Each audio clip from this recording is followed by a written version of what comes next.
Welcome to the Real News Network. I'm Jessica Devereaux in Baltimore. Hedge fund SAC Advisors have admitted to insider trading. This is the first criminal confession from a Wall Street firm in a generation. Joining us now to discuss this is Bill Black. Bill is an associate professor of economics and law at the University of Missouri, Kansas City. He's a white-collar criminologist and a former financial regulator, and he's a regular contributor to the Real News. Thanks for joining us, Bill. Thank you. So, Bill, can you explain the insider trading charges that SAC Advisors have pled guilty to? Essentially, why did they even confess? They were caught dead to rights. There are already 6 of their senior officials that have either pled or been convicted of engaging in insider trading, and 2 more are under indictment. And the general rule is that a corporation is responsible for the acts of its senior officers of this kind. So a prominent white-collar defense lawyer has opined that really the case was hopeless from SAC's standpoint were they to try to fight it. Okay, and why have federal prosecutors essentially decided not to criminally prosecute SAC's owner, Steven Cohen? This has to do with the common thread that runs through a whole series of these prosecutorial disasters, and that is as long as you don't have the express conversation, hello, I want you to commit a fraud, and I will pay you more money if you commit the fraud, and instead use modern executive and professional compensation to produce the same results. In other words, hey, you have a job requirement, various SAC senior investment officers, of bringing a certain amount of deals to me personally, Steven Cohen, in which you demonstrate that they have an unusually high degree of confidence that these deals will be huge money makers. Well, gosh, how do you have an unusual degree of confidence that something will be a huge money winner in these circumstances? You have insider information. So Cohen made it a job requirement to bring this kind of extra special information.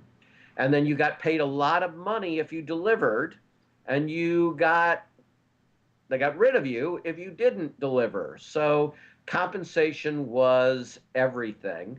And the Justice Department, unfortunately, is taking the position that even though the normal rule of law is that you are responsible for the reasonably foreseeable outcome of these kind of incentive structures that you create as the CEO, that they won't charge people for it as long as, as I said, they're smart enough not to say it out loud.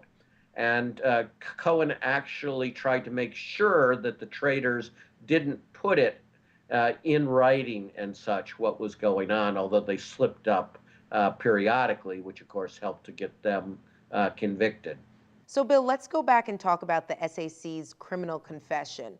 This marks a departure for the Justice Department towards criminal prosecutions rather than civil charges and settlements, doesn't it? Well, that's referring only to the case against the corporation, not against the individual.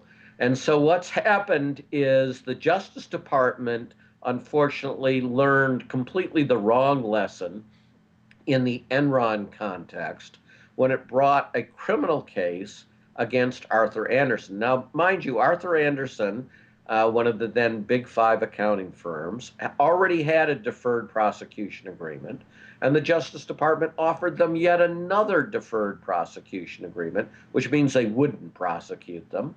And Arthur Andersen said, no, we're going to go ahead and we're going to have a trial.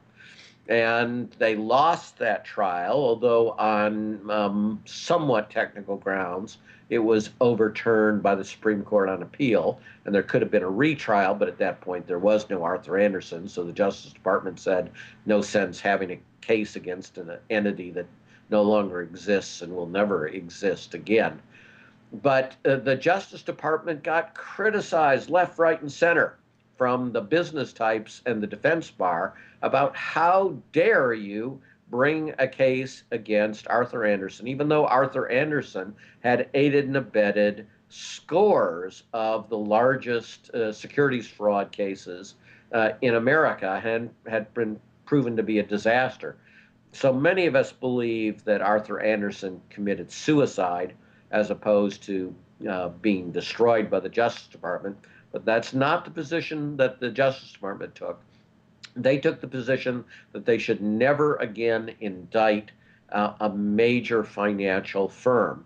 And so the New York Times report aptly calls this the first time in a decade that they've done it, and they only did it here because they were unwilling to charge Cohen personally for the reasons I've described, that as long as you just use compensation to do it, and then you can get away with it. And this means Cohen has $9 billion of his own funds, which are, of course, the proceeds of years of doing this stuff. And he gets to keep the great bulk of that $9 billion. The fine is nominally somewhere around $1.2 billion, but they've agreed to reduce that by crediting what he's already agreed to pay the SEC. So that number will be knocked down in half. So Cohen, assuming the money comes from him directly, and that's not necessarily a safe assumption because this stuff can be tax deductible and they can often have insurance.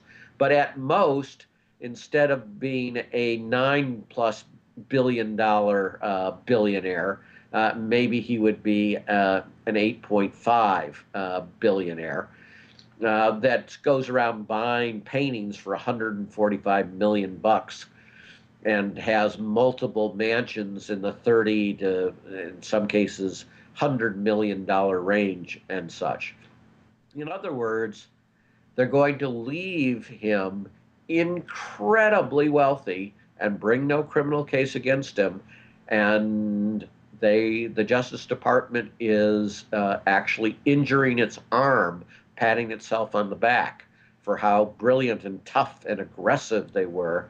And of course, the reporters are painting it just that way, even though what they've demonstrated is that crime doesn't simply pay, it pays enormously.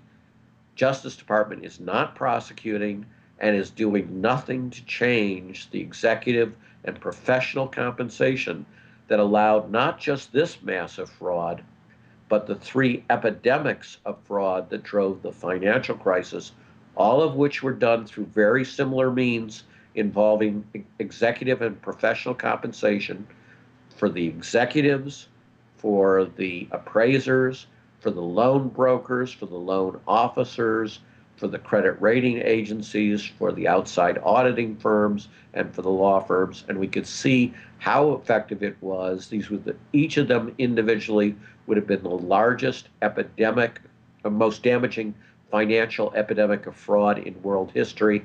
And of course, they all 3 occurred simultaneously. I'm referring to the epidemic of liar's loans, the epidemic of appraisal fraud, and the epidemic of secondary market fraudulent sales of mortgages. So right now, the Justice Department is given a roadmap and says, as long as you use compensation to do this, we'll take a little bit of your money at the end of the day, maybe, but you will not face any charges and you can walk away with billions of fraudulent proceeds. Right, Bill. Thank you so much for your analysis. Thank you. And thank you for joining us on the Real News Network.